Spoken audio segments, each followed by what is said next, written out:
textile with little holes as the textile has, so the air can blow through it. And it has this property that when it's not turned on use, the air is not blowing through it. Just this pipe just like lose the shape, the round shape, and just fall, like you can see in the center image. So this type of operations was very important for us because in this case, for example, you can sense when the building is using energy or not. You can feel as like a more empathic relation with the building when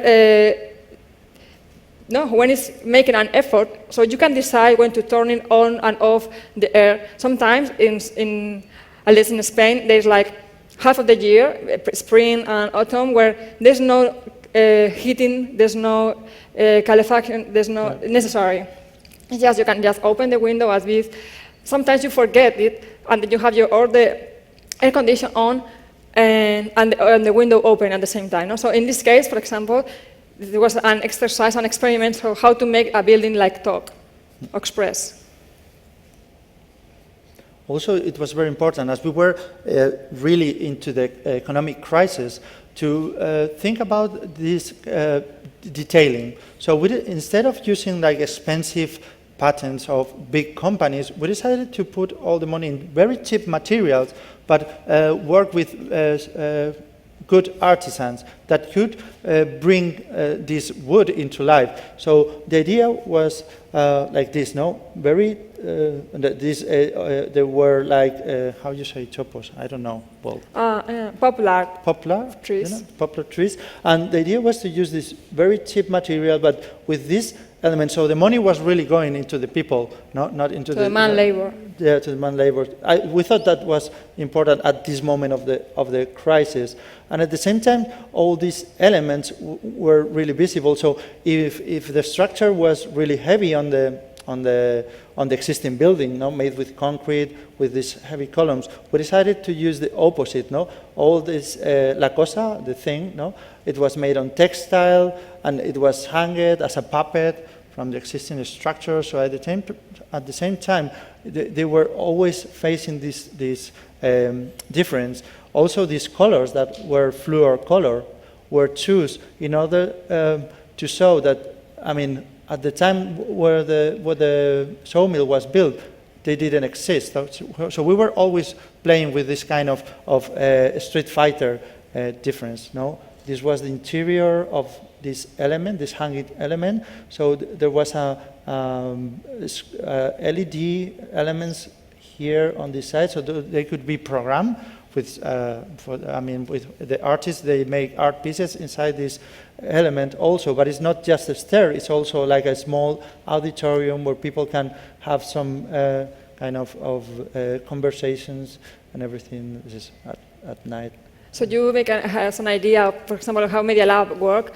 It's like a cooperative workshops where if you have an idea, for example, imagine I have this idea, I want to make like a microscope with cardboard. I have this idea. But I have no idea because I'm an architect, I almost know about anything. So I go there and there's some physician that said, or some engineer that said, okay, I want to join your project. So over there, they use the building as an open source and a source of resources. But at the same time, there's the kind of art interventions that help the building is, for example, I say, I want to place a homemade contamination detectors all over the city, and then the COSA turns red when the contamination in the city is over the limits, for example. That's the type of political, visual art that is hosted in Media Lab. So this is part of the same project, but it's a kind of a spin-off because we finished the facade before the building was made, and also because of the crisis again. They didn't have money to build the interior, but they have money to make the facade. This is not like the politicians there; they want the facade, not the interiors, usually. But this was an adjoining wall. Here there was a building. couple of years before we started, but it was an electrical substation that is burned. No? So suddenly a plaza appeared here, and they asked us for a digital screen.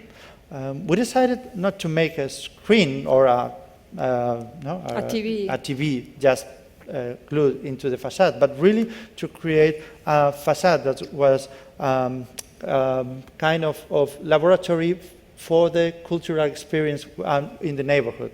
That was really important for us. The idea was to keep the shape of the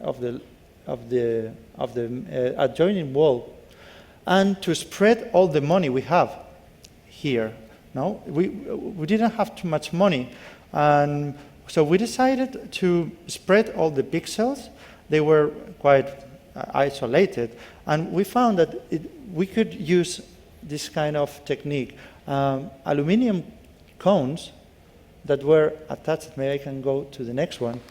So we decided this is the dome of the LED dome. LED dome, and we created these aluminum cones in order to increase the size of the pixels, so they reflect the colors of the elements, and they help the eye to connect, no, to colors and to mix them. So let me see.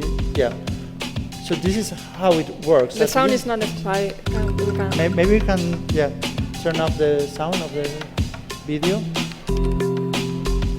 So at the end, it's a laboratory of public awareness. This is the first LED facade that is not made for commercial purpose. It's made for cultural purpose. That means that there are no advertisement, there are no other things that public program or public workshops. No? So this is, as you can see, this is a Tetris game that is played in the plaza. You need two people. One moves the pieces from left to right. The other moves the pieces, they turn the pieces. It's quite hard. You need a lot of coordination. So it's good for couples, as today. We could just... But it's interesting how they were testing the conflicts that you have when you use public space. No? What does it mean to use it for this kind of purpose, and how people are able to use them? This is another one. It's made with, I don't know how you call this in English, but no, the stronger you throw it, the bigger it gets.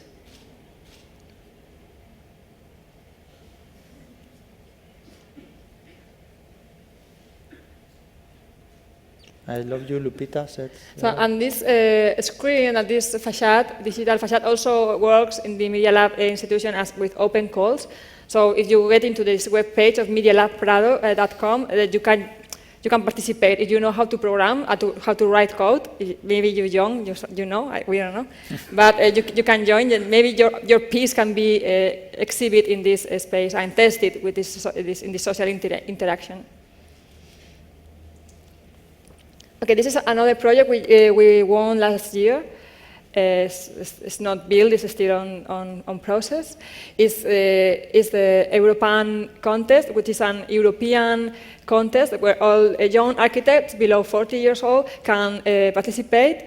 And cities from Europe, or towns or villages, they offer plots to be thought about, thought through. So they have some problems in the city, they have some conflicts, they have some undeveloped area, so young people can offer a solution, and this is a contest. So we participate in this Barcelona plot, and we won the competition. And this is an aerial picture from Barcelona. This is the grid, Barcelona grid, very famous in Spain. And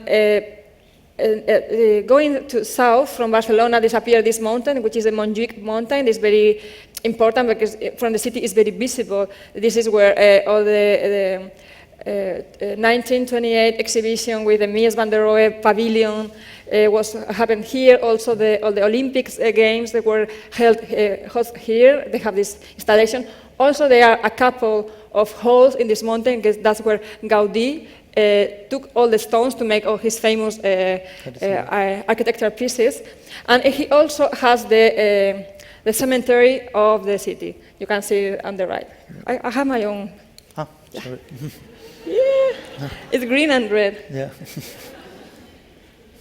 Okay, so Barcelona right now is trying to grow into the south part of this mountain. It was always been a cultural and developed part of the city because it was the cemetery. The cemetery was placed here not to have the odor in the city. It was to be very far away from the city. And the port, the Barcelona, very big and important commercial and industrial harbor, port or harbor? Yeah, well, whatever. And here there was like a no man's land in the 80s where all the drug and heroin and the problems were placed in Barcelona. And now it's on the plans, in the agenda of the City Council of Barcelona to be developed as an experimental green social housing area, neighborhood.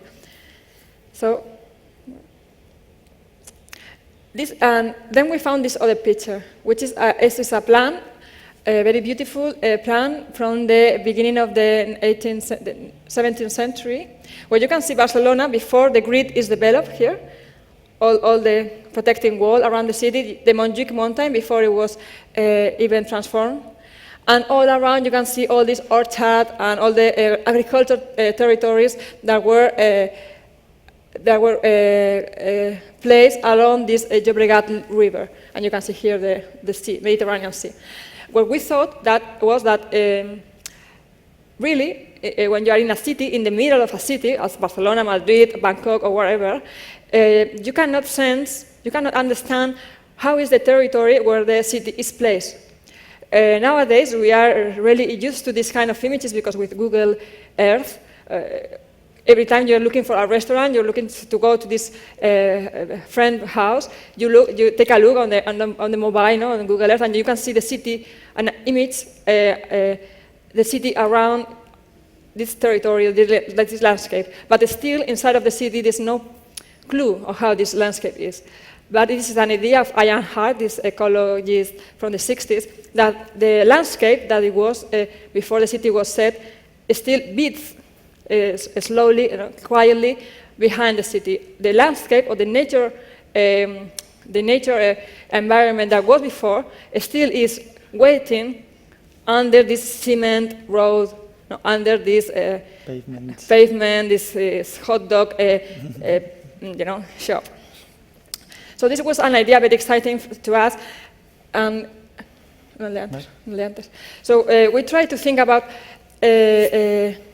architecture or the problems of the city. And this, when you're talking about many of the problems, we focus on architecture, on buildings, but really the problem is on the pavement. This pavement is not planned, it's not designed by architects, it's not designed with an agenda, with a purpose, with a theory behind. It's just covering everything that is behind the buildings and the roads.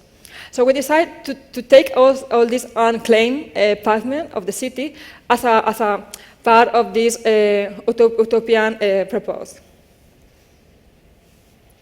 And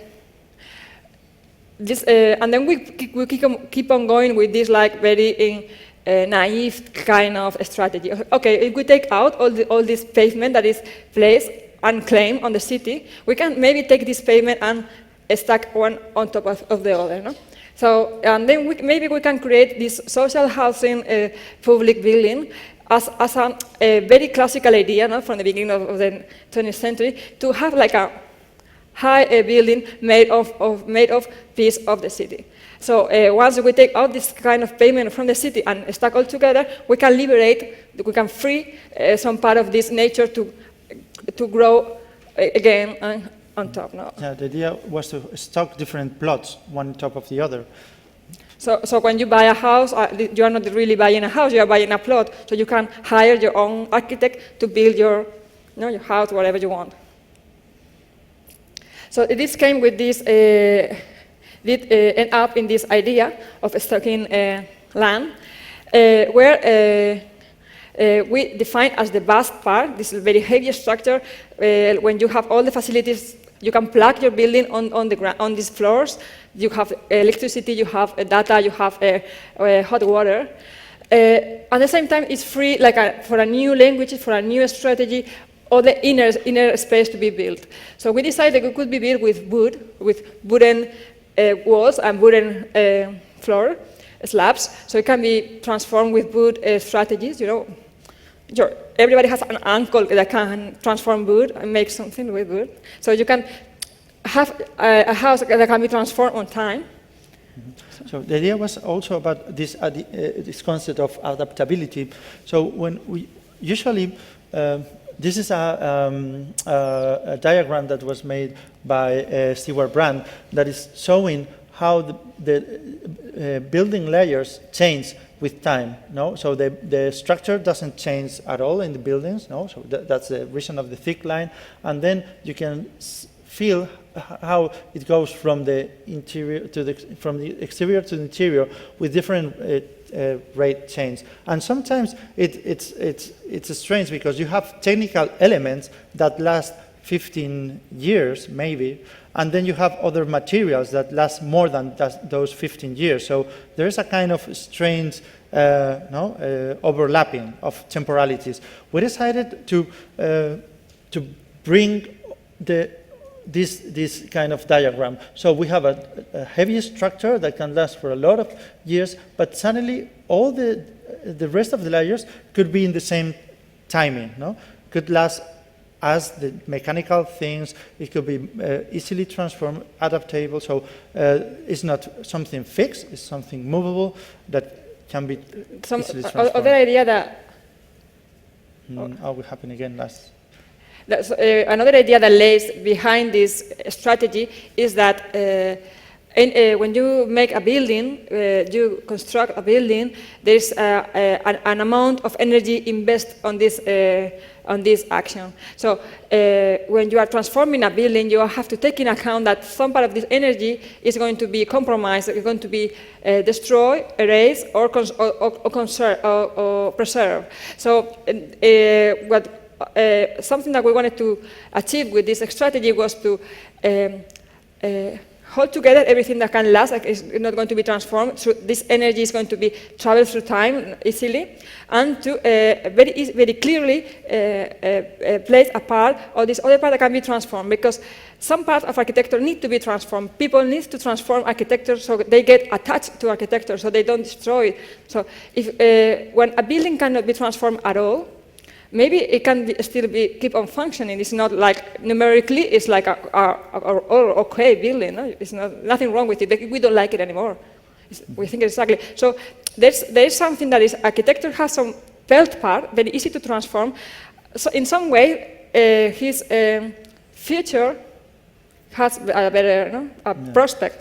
It was our idea. It's a kind of sustainability that has to do with this idea is also in some way in the Architectural Digest magazine. No, so people want to transform their houses because the obsolescence is not about function; it's about enthusiasm. They are not in love anymore with their houses. So this idea of, we were helping Architectural Digest to sell more magazines. Not only about affection. Sometimes it needs to be transformed because if you go in the lottery, you are going to change your kitchen or whatever. So you need some parts of the house that can be easily changed for many reasons.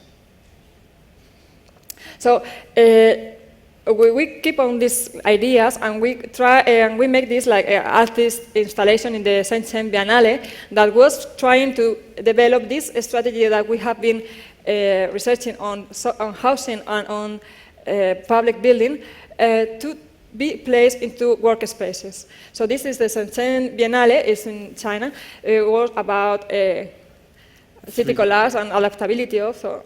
And we wanted to research about workspaces because we were been working on it, but just very fast we are researching. So we start to look at these Shenzhen offices.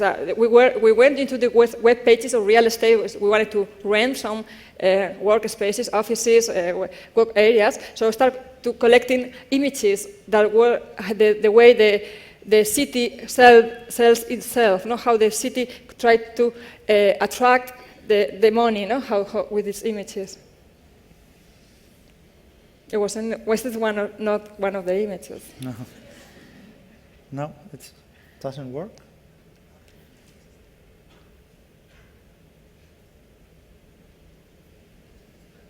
Not Okay. yet. 1, 2.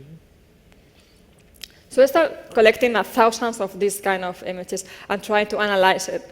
And when you look at it, there's some parts that cannot be, they shouldn't change because they are like, the wall, the paint. But there are some things that appear all the time in all the images. No, these elements, like those plants. So we finally came out that it was this. There's always some kind of very easy to maintain flowers and plants. And this was this kind of very adaptability technology that was always there. It was very flexible, but it wasn't moving. It was always there. No? Those elements were the only ones that were relating the interior towards the exterior. The plants, with this idea of the nature inside, but also these lighting elements that are trying to have the feeling that there is a real light, exterior light inside. So it's homogeneous light, not spots, but really homogeneous. Well, we also find some fantasy. And some pelt, Some real pelt.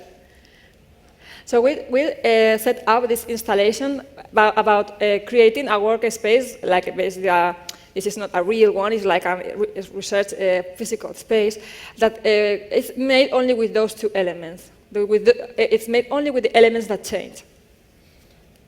So we have these aluminum foils making a lighting ceiling completely without the other elements that are not light.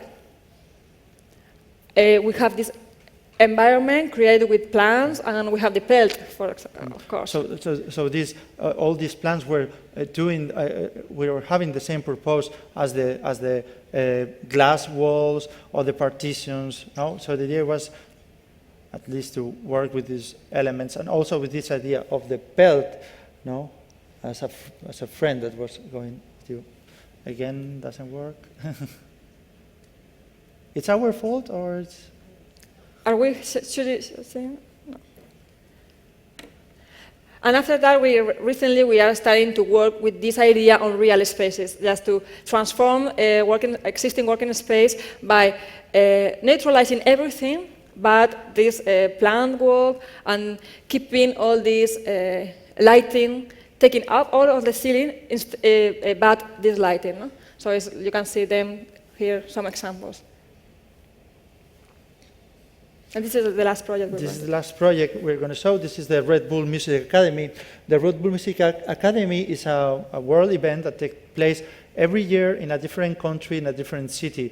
This means that they get together like different musicians, young musicians from all around the world, and they try them to record an album together. So the idea is to create a community of musicians where they have lectures in the morning, they have sound rehearsal rooms, and they have almost everything they need. It's like a paradise for these young musicians.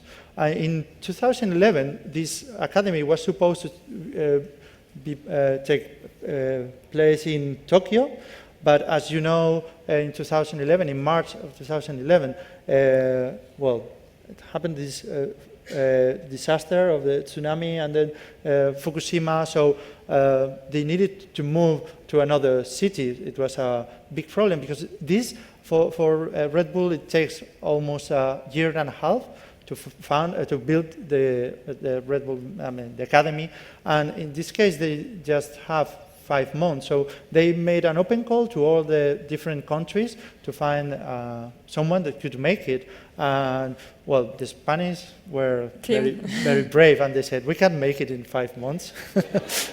And they talked with Matadero. Matadero is a cultural space that is in the south of Madrid. It's a beautiful place it was an old slaughterhouse, and each of the building has a different purpose. There are a theater, there was an art space, there was also a cinema. There was a lack of music, so this is why the municipality or the mayor decided that it was a good idea to bring this music academy to the place, so they can have that element. So this was the place where the pigs were alive before going to the sausage. In the slaughterhouse. Slaughterhouse. And the interior was like this, so it was almost like a disaster there. Those are the buildings. This is Matadero, this is the river. You cannot compare to Van Gogh's river. It's really like a small. canal. It's like a canal, yeah. And this was it was like 5,000 square meters of building. We just needed 2,000 square meters for the academy. So we make a presentation to the client before we were selected we had the commission. We make, before even we knew where the academy was, where there was the needs for this project, we have this presentation like very short. It was just like 3 slides. It was like that. There was something that we knew for sure, that this is the explode axonometric of the place. Then we knew that the Red Bull Music Academy in Matadero, Madrid, could not be a building. We don't have the time, we don't have the budget to transform it. It was not going to be a building, but a city. That was what we knew before even start to work. So we knew that before because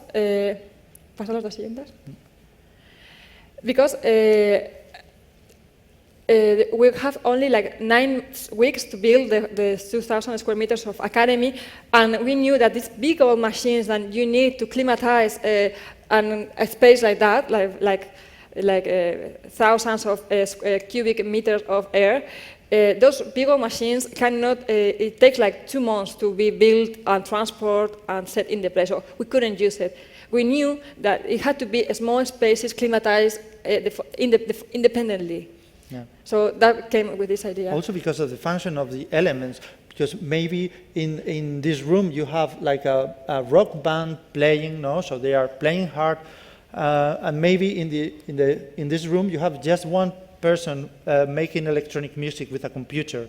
So you really need to you need those different temperatures. You also this is a good strategy. Heterogeneous, like complex, it's a good strategy when you have very short time to design, because you can adjust the speeds of design of every part independently. Maybe some part you know exactly what you want, the client knows exactly what he wants, and you can just get very easy to a solution. But there's some part that there's like more blurry. So this kind of a strategy allows you to have some part of the building completely designed, almost draw and budgeted, and some part like in a sketch part, drafting part. So the idea was not only to create a city, but to create like a paradise. This is Adonero Rousseau, and we love these images, and we tried to bring some of these ambient into this academy. This is what we ended. This is the image of the final project. As you see, there were different elements and a garden that was surrounding all of them to create this place. The important about this thing is that the people that came here, they were going to be just for 3 weeks together, but they needed to get in touch with the others really fast because they needed to record this album. So we thought that instead of having like, I don't know, very lounge rooms or whatever, we thought that the garden was a good place to meet other people, a place where you can talk, maybe you can smoke or whatever, a place where people can... You can hang out. Yeah, can hang out freely. So this is the program, more or less. We needed offices, we needed